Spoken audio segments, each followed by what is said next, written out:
इस क्लास में हम पोस्ट डेटेड वाउचर एंट्रीज को डिस्कस करेंगे। ऐसी एंट्रीज, ऐसे ट्रांजैक्शंस जो फ्यूचर डेट के होते हैं लेकिन उन्हें हमें करंट डेट में पोस्ट करना होता है। इसका सबसे अच्छा एग्जांपल है पोस्ट डेटेड चेक्स, जिन्हें पीडीसी भी कहा जाता है। A post dated cheque PDC is one that the recipient can encash on a future date. हमारे सामने प्रैक्टिकल लाइफ में ऐसी बहुत सारी कंडीशंस आती हैं जब हमें फ्यूचर डेट के ट्रांजैक्शंस को करंट डेट में पास करना होता है, लेकिन ऐसा करते समय हमें ध्यान रखना होता है कि उनका इफेक्ट भी हमारी बुक्स में फ्यूचर डेट में ही आना चाहिए। हालांकि वो ट्रांजैक्शन हम करंट डेट में पास करते हैं लेकिन उनका इफेक्ट हमें फ्यूचर डेट पर ही शो होना चाहिए। आइए एक प्रैक्टिकल एग्जांपल से इसे समझने का प्रयास करते हैं। जैसे हमने हमारी कंपनी में एक लोन ले रखा है। बैलेंस शीट में आप देखेंगे यहाँ हमने 1 लाख रुपए का लोन ले रखा है बजाज फाइनेंस से। ये लोन हमने लिया है जुलाई में और अब हम इस लोन का रीपेमेंट करना चाहते हैं। और कंपनी ने इस लोन अमाउंट को रीपेमेंट के लिए कंडीशन दी है जिसमें हमें उन्हें डाउन पेमेंट के रूप में नेक्स्ट मंथ के चेक्स इशू करने हैं। मीन्स जुलाई में हमने लोन लिया है तो अगस्त, सितंबर, अक्टूबर, इस तरह से नेक्स्ट मंथ के चेक हमें उन्हें अभी इशू करने हैं।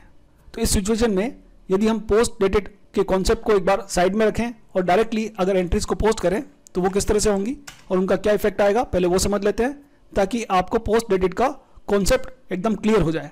पेमेंट वाउचर में हम एंट्री पास करेंगे क्योंकि हमें रीपेमेंट करना है और डेट जो है जुलाई में हमने लोन लिया तो मैं 1 अगस्त को यहाँ पर एक एंट्री पोस्ट कर देता हूँ बजाज फाइनेंस। मान लीजिए 10,000 का हमें उन्हें एक चेक इशू करना है जो कि 1 अगस्त को हम कर रहे हैं। जब इस एंट्री को हम पोस्ट कर देते हैं तो आप फिर से इसका इफेक्ट देखते हैं। बैलेंस शीट के अंदर जो लोन का आउटस्टैंडिंग अमाउंट था वो अब यहाँ पर 90,000 हो चुका है। 1 लाख में से 10,000 का रीपेमेंट कर चुके हैं और हमारा जो बैंक अकाउंट है उसका बैलेंस भी मैं आपको दिखा देता हूँ। बैंक अकाउंट, बैंक में पीएनबी बैंक से हमने इनको पेमेंट किया था जिसका ओपनिंग बैलेंस था 1 लाख रुपीज़ और उसमें से 10,000 रुपये यहाँ से लेस हो गए हैं। अब यहाँ पर बैंक का जो बैलेंस है वो 90,000 आपको शो हो रहा है। नीचे भी आपको टोटल 90,000 क्लोजिंग बैलेंस दिखाई दे रहा है। लेकिन वास्तव में होना क्या चाहिए था, अगस्त मंथ का जो चेक था वो हमने इशू किया है जुलाई मंथ में। तो हमारे सिस्टम में जैसे हमने एंट्री पोस्ट की पार्टी के अकाउंट पे भी मीन्स आउटस्टैंडिंग लोन पर भी उसका इफेक्ट आया और बैंक बैलेंस में भी उसका इफेक्ट यहाँ पर हमें शो होने लगा। पर वास्तव में होना क्या चाहिए था, इस ट्रांजैक्शन का इफेक्ट 1 अगस्त को ही हमारी बुक्स में शो होना चाहिए था। भले हम एंट्री पोस्ट कर लें लेकिन उसका इफेक्ट यहाँ पर हमें दिखाई नहीं देना चाहिए।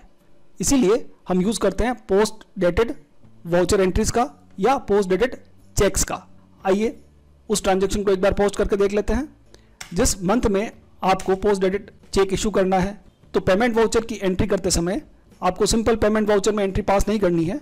उसकी जगह पर जब आप पेमेंट वाउचर को ओपन करें तो यहाँ पर साइड में जो बटन बार है उस पर आपको लास्ट में एक बटन दिखाई दे रहा है पोस्ट डेटेड, जिसका शॉर्टकट होता है Ctrl+T। जैसे ही आप Ctrl+T प्रेस करेंगे, Ctrl+T प्रेस करते ही ऊपर आपको स्टेटस में पोस्ट डेटेड दिखाई देगा। और अब आप जब एंट्री पास करने जाएंगे तो बैंक का लेजर सेलेक्ट करने के बाद बैंक एलोकेशन की जो स्क्रीन हमें डिस्प्ले होगी उस स्क्रीन में हमें कुछ और पैरामीटर्स भी दिखाई देने लगेंगे। जैसे सबसे पहले इंस्ट्रूमेंट डेट, यानी चेक पर हमने कौन सी डेट डाली है, 1 अगस्त 21 और हम वाउचर एंट्री भी 1 अगस्त 21 को ही कर रहे हैं। देन पीडीसी इशू डेट, ये यहाँ पर नया पैरामीटर हमें देखने को मिलता है। ये डेट वो डेट होगी जिस दिन हमने डाउन पेमेंट के लिए चेक को इशू किया है।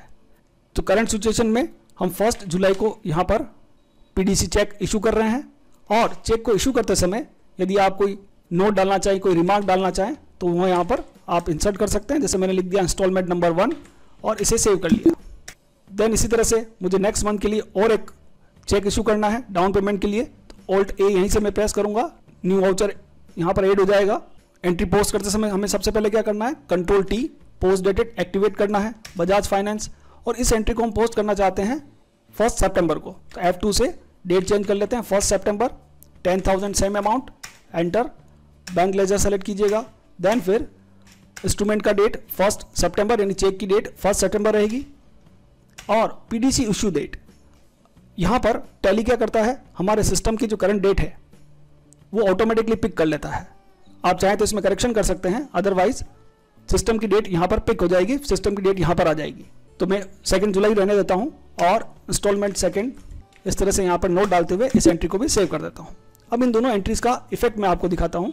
अभी हमने बैंक का लेजर ओपन कर रखा है। स्टार्टिंग में हमारे बैंक में 1 लाख रुपीज़ था और हमने 2 चेक अभी इशू कर दिए हैं। फर्स्ट चेक अगस्त का है और सेकंड चेक सितंबर का है। तो 10,000 की 2 इंस्टॉलमेंट्स हम पेमेंट करेंगे तो बैंक का जो बैलेंस है उस पर इफेक्ट आएगा। फर्स्ट 10,000 इशू होने के बाद यहाँ पर बैलेंस बचेगा 90,000, फिर नेक्स्ट 10,000 इशू करने के बाद फिर बैलेंस बचेगा 80,000। लेकिन ये फ्यूचर के ट्रांजेक्शन्स हैं, इनका इफेक्ट हमारे करंट बैलेंस पर नहीं आना चाहिए। तो आप नीचे की तरफ देखेंगे तो बैलेंस आपको यहाँ पर नीचे की तरफ दिखाई दे रहा है 1 लाख रुपीज़। यही इफेक्ट हम लाना चाहते थे पोस्ट डेटेड वाउचर एंट्रीज या पोस्ट डेटेड चेक से। यही इफेक्ट देखने को मिलता है कि फ्यूचर के ट्रांजैक्शन हमें फ्यूचर के डेट पर ही हमारे सिस्टम में उनका इफेक्ट आएगा। तो यहाँ पर इसी वजह से हमें 1 लाख रुपए दिखाई दे रहा है, क्योंकि अभी तक अगस्त और सितंबर की एंट्रीज हमने अपने सिस्टम में पोस्ट नहीं की हैं। जो लास्ट एंट्री हमने पोस्ट की है वो डेट भी मैं आपको दिखा देता हूँ।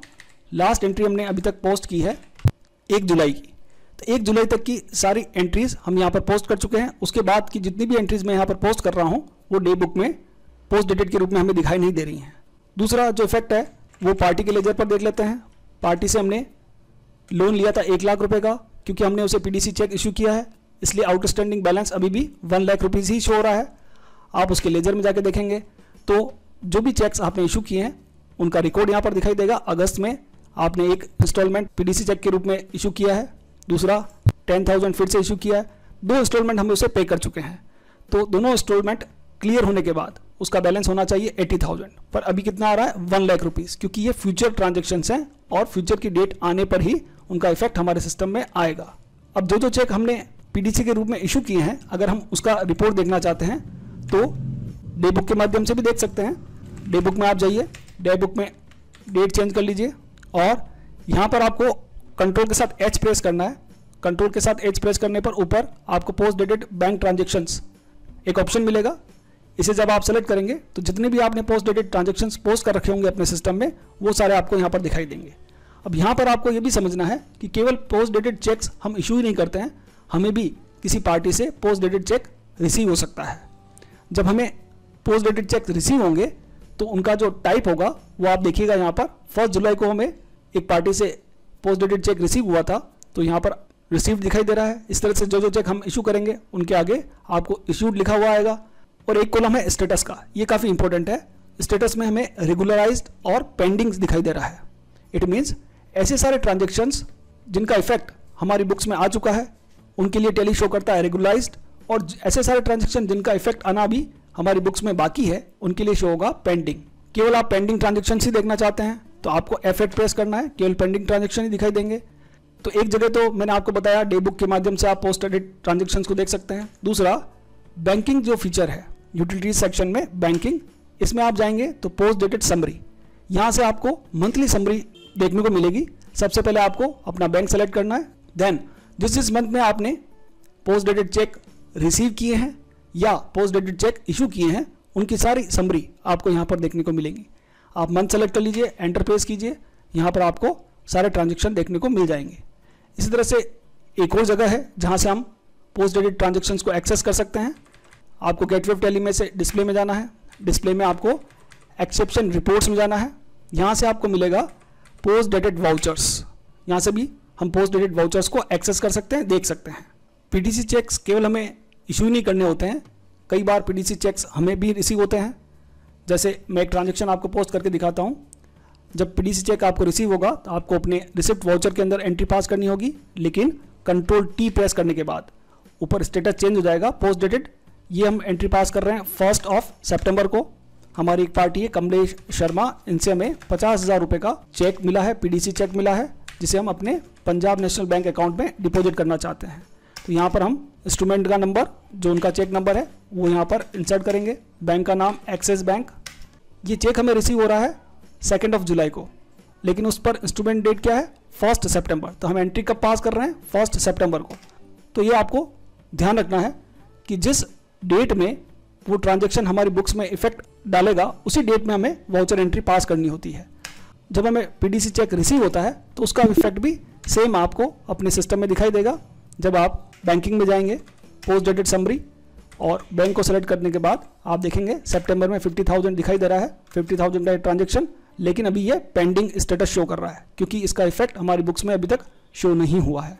तो आपको क्लियर हुआ होगा कि किस तरह से हमें पीडीसी चेक्स को इशू करना है और किस तरह से हमें पीडीसी चेक्स को रिसीव करना है और उनका इफेक्ट हमारी बुक्स में कैसे शो होगा। ये एक छोटा सा टॉपिक था, लेकिन काफ़ी काम का, काफ़ी महत्वपूर्ण टॉपिक है। इस क्लास में इतना ही, मिलते हैं अगली क्लास में। Thank you so much. यदि आज का हमारा ये वीडियो आपको पसंद आया हो, उपयोगी लगा हो, ज्ञानवर्धक लगा हो, तो आप इसे जरूर लाइक करें, शेयर करें और कमेंट करें। वीडियो देखने के लिए आपका बहुत बहुत धन्यवाद।